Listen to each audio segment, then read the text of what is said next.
नमस्कार, मैं प्रद्युमन जोशीला। पहली बार बुरे फंसे नायब सैनी। जी हां, मुख्यमंत्री नायब सैनी पहली बार बुरी तरह से फंस चुके हैं। क्या निकाल पाएंगे समाधान इस पूरे मामले का, या जाएगी मुख्यमंत्री की कुर्सी? यह सबसे बड़ा सवाल है। इस वीडियो में हम विस्तार से चर्चा करेंगे कि आखिर इनसे पहले वाले जो मुख्यमंत्री थे उन्होंने किस ढंग से बहुत से मामले जो उनके राजकाज में हुए उनको निपटाने का काम किया। लेकिन फिलहाल जो एक बहुत बड़ा मामला हरियाणा प्रदेश में चल रहा है, जिसकी गूंज पूरे भारत में जा रही है, उसका कोई समाधान निकाल पाएंगे नायब सिंह सैनी, या मुख्यमंत्री की कुर्सी से धोना पड़ सकता है उन्हें हाथ?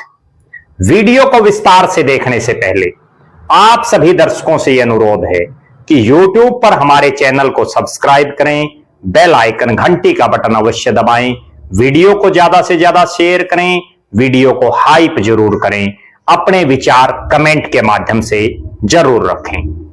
Facebook, Instagram, Twitter, x, threads पर हमें फॉलो और लाइक जरूर करें।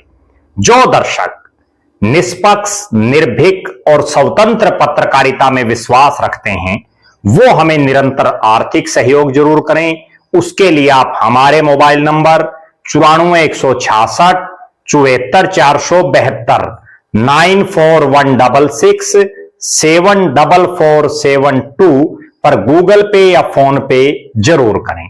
अब मैं आपको जो बताने जा रहा हूं, हरियाणा में यूं तो जब से हरियाणा बड़ा है तब से बात कर लें या संयुक्त पंजाब के समय से बात कर लें, बहुत सी मूवमेंट, बहुत से आंदोलन होते रहे। प्रदेश में बहुत बड़े बड़े कांड भी हुए हैं और बहुत से ऐसे मामले भी हुए हैं जिन पर त्वरित कार्रवाई करने की जरूरत रही है। बहुत से मुख्यमंत्री ऐसे रहे जिन्होंने अपने दिमाग से, अपनी सूझबूझ से बड़े से बड़े मामलों को निपटाने का काम किया।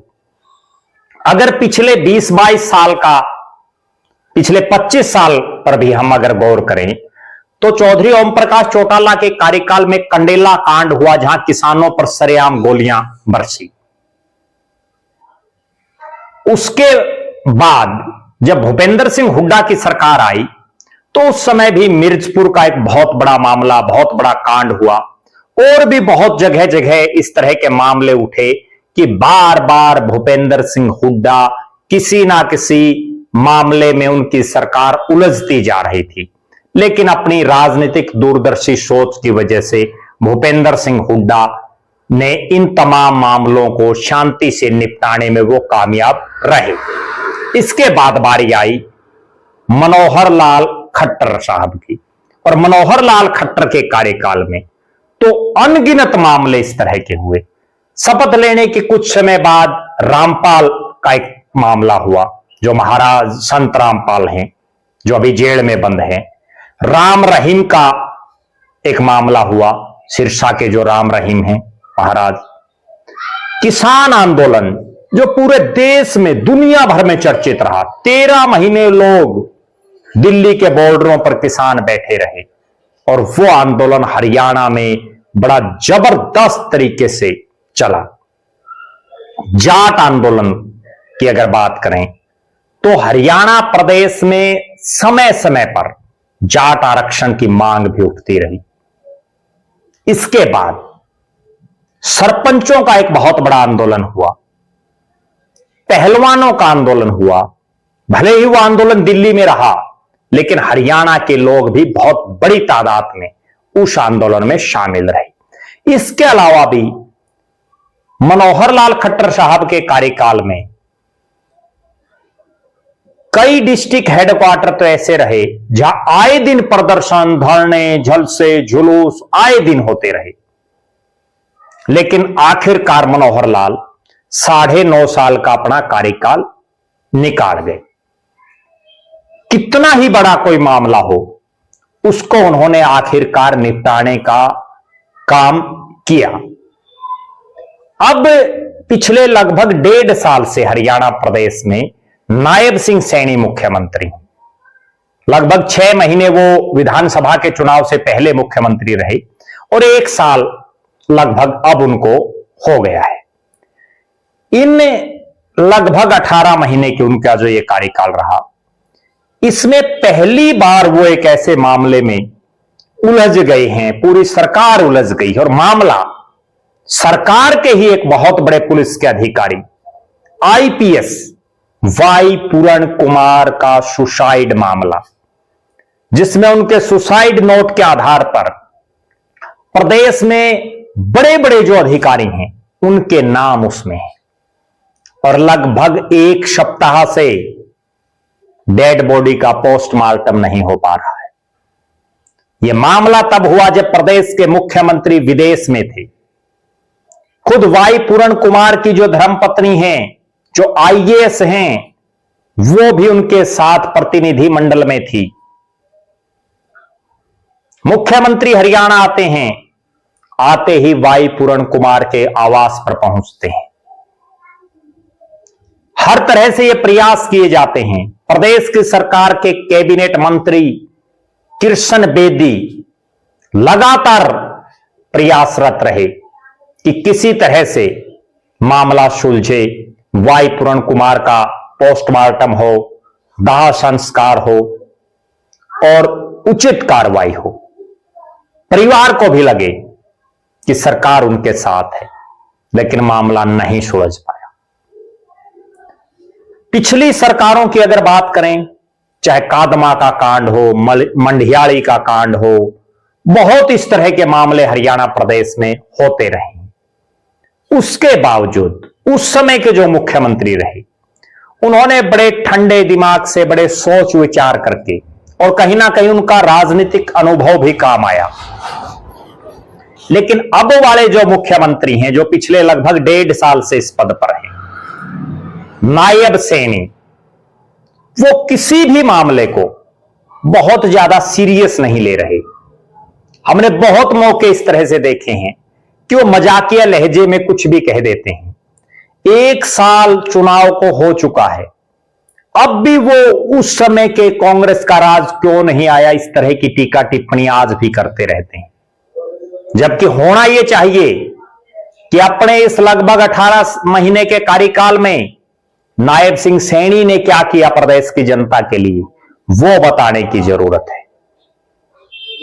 आज नायब सिंह सैनी की हालात यह है कि कितना गंभीर और इतना संवेदनशील मामला, जिसमें हरियाणा में पुलिस के सबसे बड़े अफसर, जो डीजीपी हरियाणा शत्रुजीत कपूर पर गंभीर आरोप, प्रदेश के अनेक जो बड़े अधिकारी हैं उनके ऊपर गंभीर आरोप, और 1 सप्ताह लगभग उसके बावजूद प्रदेश की सरकार कोई स्ट्रिक्ट एक्शन नहीं ले पा रही है।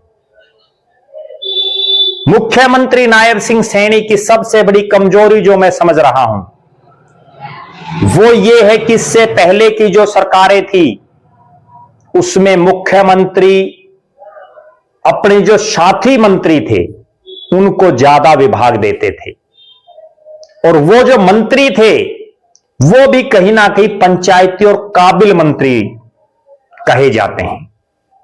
लेकिन अब का जो मंत्रिमंडल है उसमें बहुत से तो ऐसे मंत्री हैं जिनको अपने इलाके के अलावा हरियाणा से कोई लेना देना ही नहीं है। 1 साल के आसपास होने को है, और ज्यादातर मंत्री ऐसे हैं जिन्होंने प्रदेश के 90 के 90 हलकों तक में अब तक नहीं गए हैं। तो आप अंदाजा लगा लीजिए वो पूरे हरियाणा के मंत्री कहां से हो गए। पंचायती बातों वाला मंत्री चाहिए, ऐसे मंत्री चाहिए जिनकी जुबान की कीमत हो, क्योंकि सारे काम मुख्यमंत्री थोड़े ही करेगा। लेकिन हरियाणा के जो मुख्यमंत्री हैं वो गृह मंत्री भी हैं, वित्त मंत्री भी हैं, और भी कई डिपार्टमेंटों के मंत्री हैं, और उसके अलावा दूसरे राज्यों में बीजेपी के प्रचार के लिए बार बार जाते रहते हैं। पार्टी की मीटिंगों में भी लगातार बिजी रहते हैं।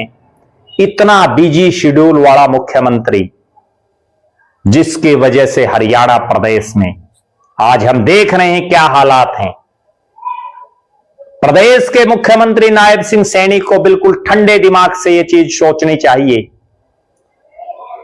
कि इस मामले का जल्दी से जल्दी निष्पक्ष तरीके से समाधान करवाना चाहिए, क्योंकि अगर यह मामला वाई पूरण कुमार सुसाइड केस का ये जो मामला है यह और ज्यादा लंबा खिंचा तो मुख्यमंत्री की कुर्सी जा सकती है। कोई बहुत बड़ी बात नहीं है, क्योंकि यह वो बीजेपी है जिसने मनोहर लाल खट्टर साहब को हटा दिया था, पूरा कार्यकाल भी नहीं करने दिया। इसलिए मुख्यमंत्री साहब को सीरियस लेकर के इस पूरे मैटर को तुरंत प्रभाव से समाधान की तरफ कदम बढ़ाना चाहिए। हम देख रहे थे कि हरियाणा के एक सीनियर आईपीएस सुसाइड करते हैं, उनका पोस्टमार्टम तक नहीं हो रहा। देश प्रदेश के बड़े बड़े नेता वहां जाकर के अपनी सांत्वना दे रहे हैं। हालांकि मुख्यमंत्री खुद गए, लेकिन उसके बावजूद बीजेपी और मुख्यमंत्री का और मंत्रियों का फोकस प्रधानमंत्री नरेंद्र मोदी की 17 अक्टूबर की रैली पर था। वो तो रैली स्थगित हो गई, इसलिए बीजेपी वालों का ध्यान उस तरफ से हट गया। बहरहाल इतना गंभीर और इतना संवेदनशील मामला, जिसमें पहली बार पूरी तरह से उलझ करके रह गए हैं नायब सिंह सैनी, अब वो इसका समाधान निकाल पाएंगे, सबको संतुष्ट कर पाएंगे, या अपनी ही कुर्सी से हाथ धोना पड़ेगा, क्योंकि वो प्रदेश के मुखिया हैं और मुखिया की जिम्मेदारी है कि उसके राज्य का हर बाशिंदा संतुष्ट रहे। बहरहाल हमारी नजरें इस चीज पर रहेंगी। आप दर्शक जरूर कमेंट करें कि वाई पूरण कुमार आईपीएस सुसाइड मामले में आपका क्या मानना है। आप ये भी कमेंट करें कि प्रदेश के मुख्यमंत्री नायब सिंह सैनी सही ढंग से काम कर रहे हैं या बहुत से मुद्दों को गंभीरता से नहीं ले रहे हैं। आप लगातार हमारे साथ बने रहें। हमारे फेसबुक पेज को लाइक और फॉलो करें, यूट्यूब पर चैनल को सब्सक्राइब करें, बेल आइकन घंटी का बटन अवश्य दबाएं, वीडियो को ज्यादा से ज्यादा शेयर करें, वीडियो को हाइप जरूर करें, अपने विचार कमेंट के माध्यम से रखें। जो दर्शक आर्थिक रूप से सक्षम हैं वो हमें निरंतर आर्थिक सहयोग करें। बहुत बहुत धन्यवाद। आपका अपना प्रद्युमन जोशीला।